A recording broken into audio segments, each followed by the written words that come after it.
Watch and burn. Hey everybody. So tonight I want to discuss Asia Argento's 2004 film, and that is The Heart is Deceitful Above All Things. Now this was based on the novel by JT LeRoy, and of course the novel, or I shouldn't say the novel, the book was apparently non-fiction, and it was based on JT's upbringing. But then, as everybody later found out, JT LeRoy didn't exist, and none of this took place. So when the movie was made, I think everybody was under the impression that the book was real, and what JT LeRoy describes as their experiences growing up, it's like, this movie is so completely fucked.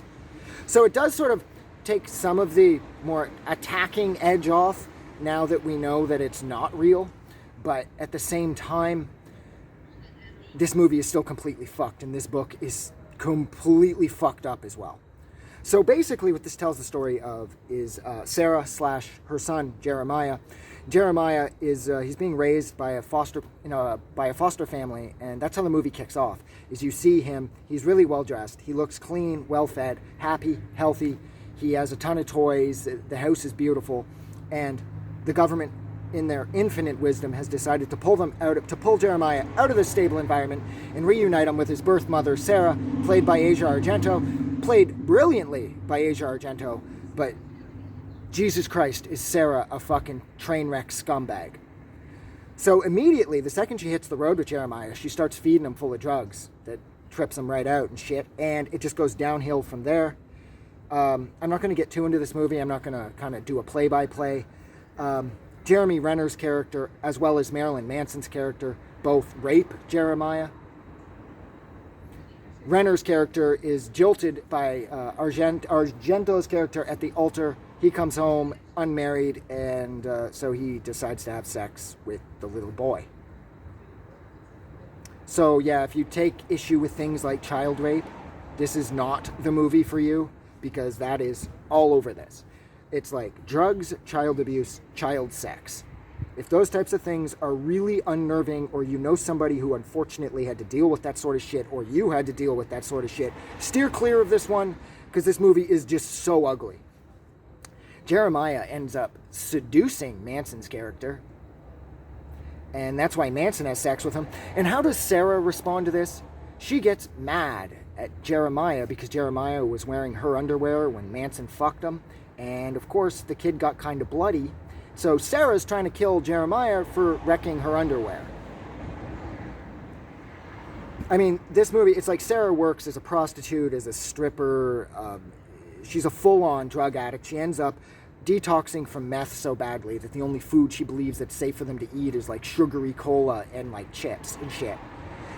At one point, Jeremiah, Sarah's parents, who are running some sort of faith-based religious cult, they come and grab Jeremiah, who is now being played by the Sprouse brothers, Dylan and Cole, from Sweet Life on Deck, for anybody that remembers that show.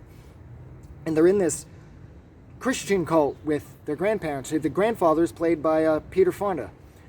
And yeah, so Jeremiah spends a few fun-filled years in a religious cult before Sarah plucks him out again, gets all hooked on meth, does the sugary soda thing, and the movie ends with her. Sarah was being held in the I think she was being kept under a mental health watch in the hospital.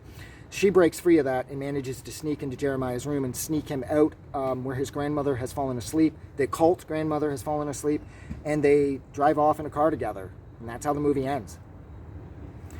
It's like this movie reminds me so much of Spun. Like, if you're going to have a movie about drugs and child abuse, at least this movie was done with the right attitude, and its tone isn't really all that heavy. This movie's tone reminds me completely of Spun. It's the best way of putting this. If you've seen the movie Spun, you understand. Spun is a really gross and serious look at drug addiction, but at the same time, it's done with a sense of humor so that you don't take Spun too seriously. And that's sort of the same vibe that you'll get from this movie, is that this movie is a little too over the top to be taken too seriously, but at the same time, Manson and Renner both have sex with the kid. So this movie is completely fucked up. The soundtrack's amazing. Tim from Rancid, He's uncredited in this.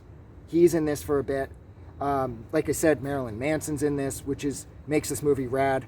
But this movie is so fucked up. And that's where I'm going to leave it. So thank you so much for hanging out with me for a little over 5 minutes while I discussed Asia Argento's 2004 film, and that is The Heart is Deceitful Above All Things. Like always, if you like this review or you love this movie, don't forget to do something nice for somebody. But please, most importantly, don't forget that the world is a better place because you're in it. I'm going to go. Have a good night.